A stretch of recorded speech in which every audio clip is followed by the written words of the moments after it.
Welcome to the Registered Investment Advisor Podcast, where financial services marketing expert Seth Greene interviews experts, executives, and top producers to share can't-miss tips on how they successfully manage their financial service firms, grow their businesses, create great relationships, and influence the industry.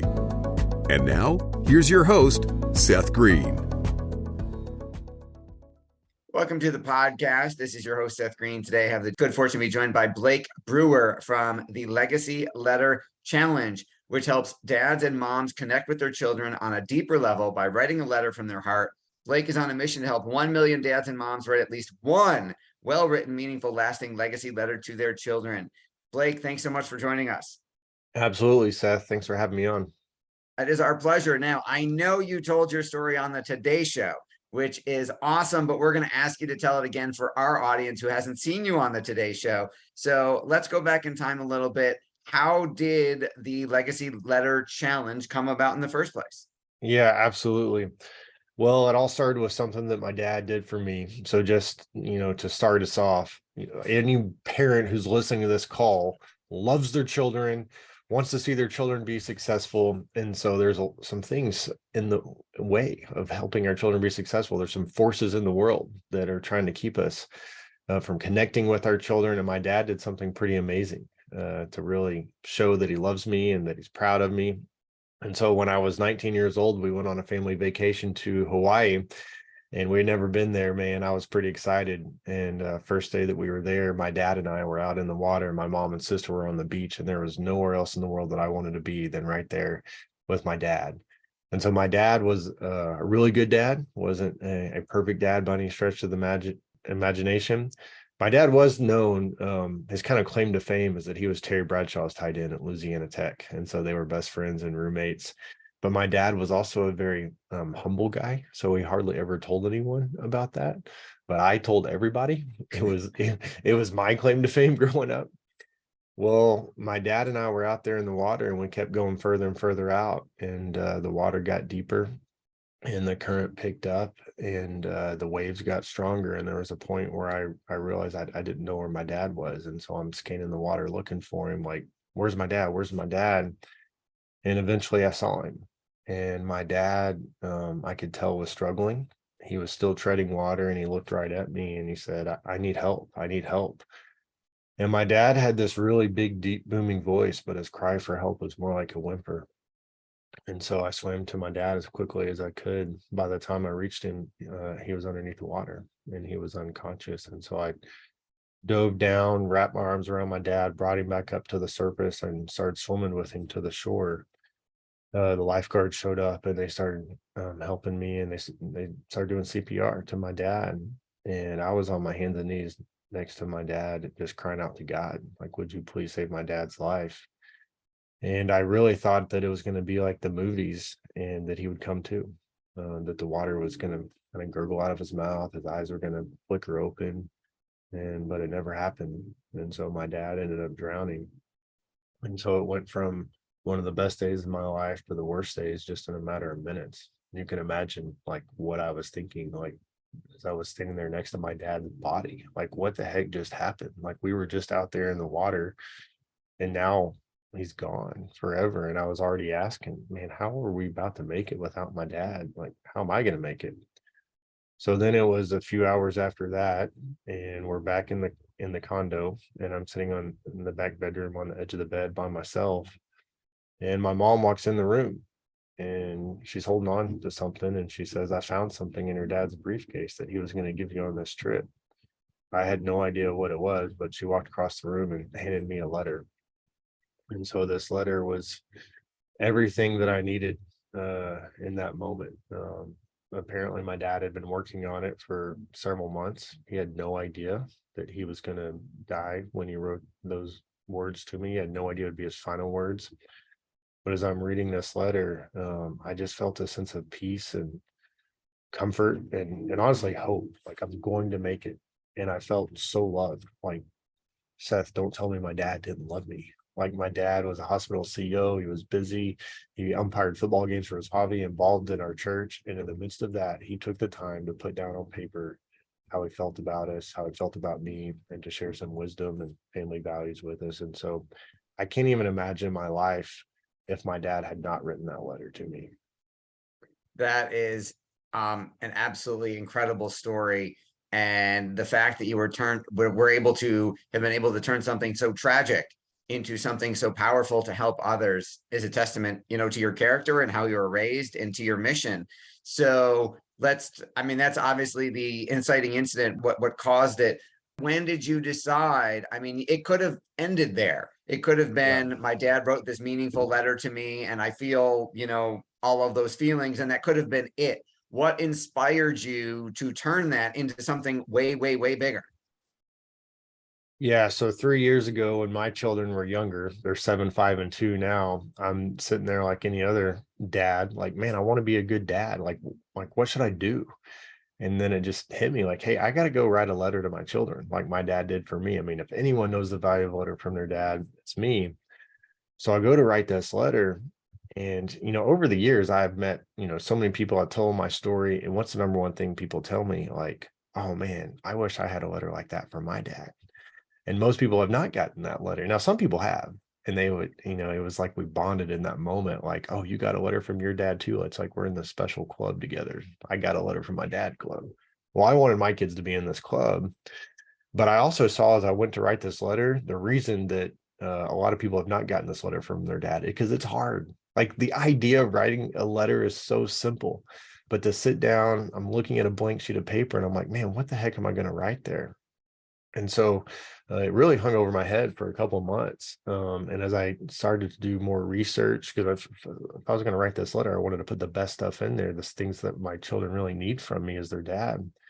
But my conviction grew for this letter. Like, man, my children need to hear my voice.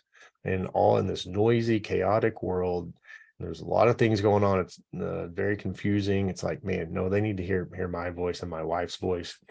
And so by the time I finished this letter, I knew I'd created something of value for my kids. I knew, or I was the one who was the most impacted by writing this letter. And so it was really through that process that it was like, there was a moment where I was like, man, what am I doing here? Like, I got to help more people get this letter from their dad. I got to help dads write this letter. And so I came home and told my wife, I was like, hey, I know what I'm called to do, is help people write this letter. And she's looking at our 3 kids like, so you're telling me you're going to provide for our family by helping people write a letter?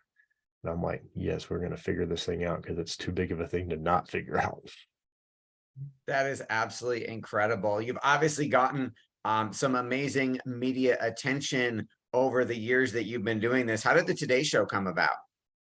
I got an email from them about a year ago saying that they were interested in interviewing me. It kind of came out of nowhere. And, it's so many God things have happened in this because I know that people pay a lot of money to try to get on the Today Show.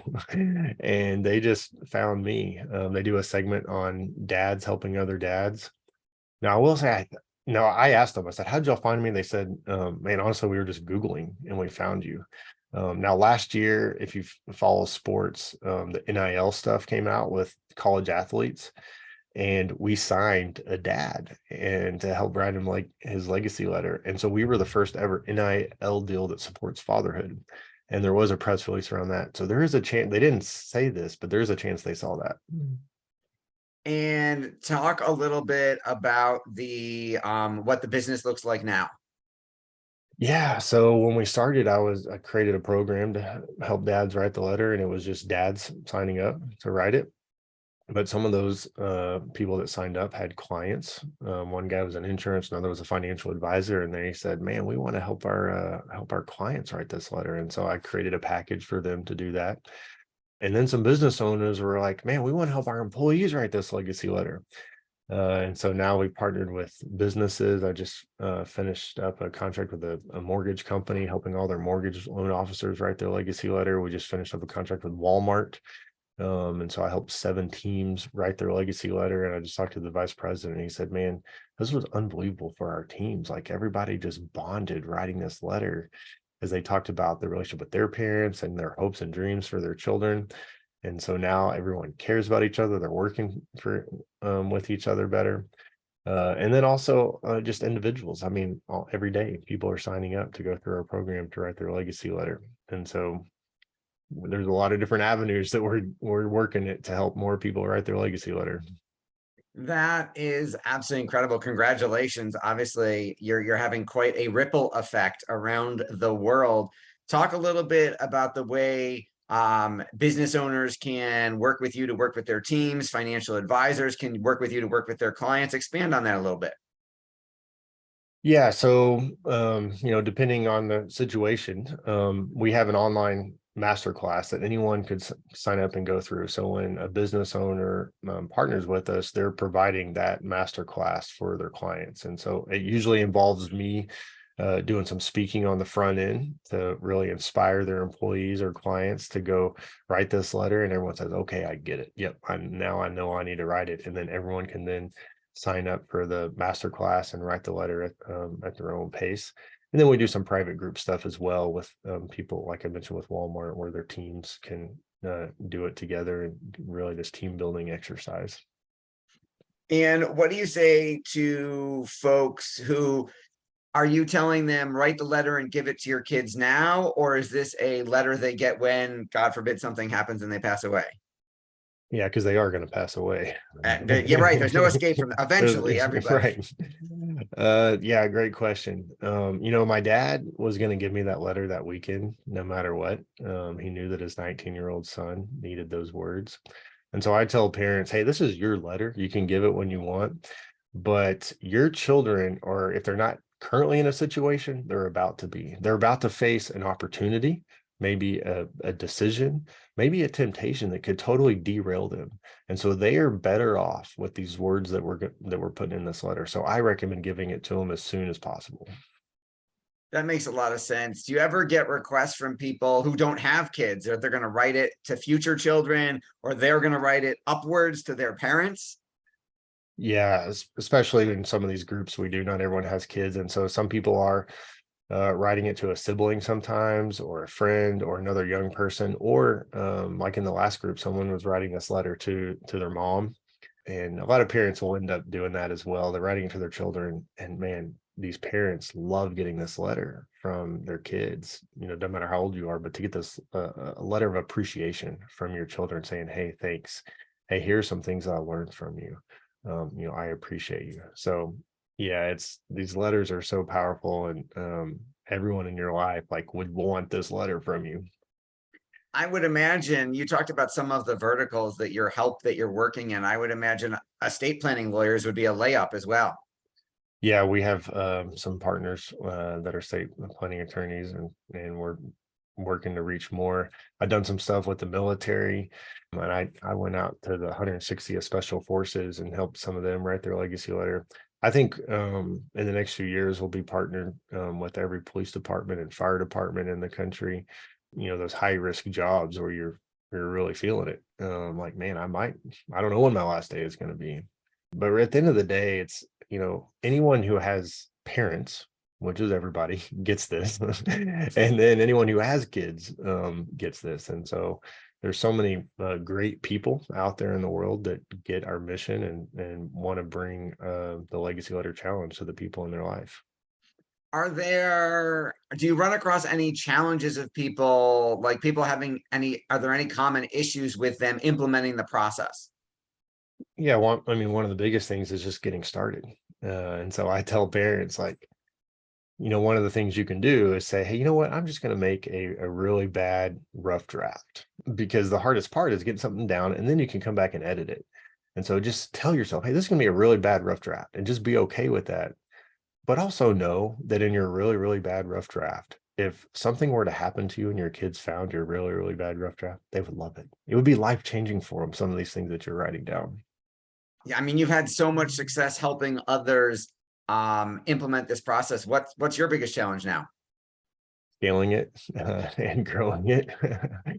There's a lot of things that we have not done yet that I see that we want to do. Just like any kind of entrepreneur or visionary, I have a lot of great ideas, but it takes patience and time to be able to pull it off. But we're working towards it. And then at the end of the day, I want to be a good dad for my kids. And so this is great accountability for me. I tell people it'd be like Dave Ramsey having a credit card, if I wasn't a good dad to my children. And so that all honestly slows us down a little bit in how fast we're growing, because, I talked to my wife about this, but it's like, man, no, I'm going to spend time with my family. I'm going to be a good dad. And yes, if I wasn't, I could spend way more hours working with your pastor, but that's not what I'm trying to do here. Well, that's beautiful. And you're walking the walk. I love it. Your passion is obvious. What do you like best about what you're doing? Man, I love serving people. I love helping people. Man, after my dad died, and to be honest, like I almost died myself, trying to help my dad.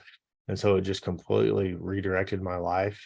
For me as a person of faith, I really want to live for God and his purposes and to serve other people. And so to do something that is so impactful in somebody's family. And then, I tell people like, hey, and every letter that's written, yes, it honors your family, and your family matters, but it also honors my dad's legacy. And so to be able to do that, I mean, my dad had no idea when he wrote that letter, the ripple effect of his letter. And so yeah, I love helping people. What do you think he'd say about how far you've taken it? I don't even know. He's a pretty humble guy. So I think he would just say God is good. Amen to that. Well, we know your time's incredibly valuable. We greatly appreciate you spending some of it with us. For our folks watching or listening who want to learn more, where is the best place for us to send them? Yeah, I can go to legacyletterchallenge.com, and I think we have a link for You are right. people. You are And correct. so We will we put have a free guide. Anyone can just download the free guide and see the template that everyone walks through to write their legacy letter. We would love to help you write this letter. So do you know the link? I don't know. I don't, but we'll put it in the show notes. Okay, great. All right. So everybody watching or listening, check the show notes below the audio or the video. The link to the free guide on how to write your legacy letter will be in there. This has been Seth Greene with Blake Brewer from Legacy Letter Challenge. Blake, thanks again for joining us. Hey, thanks so much for having me, Seth. Thanks everybody for watching or listening. We'll talk to you or see you next time.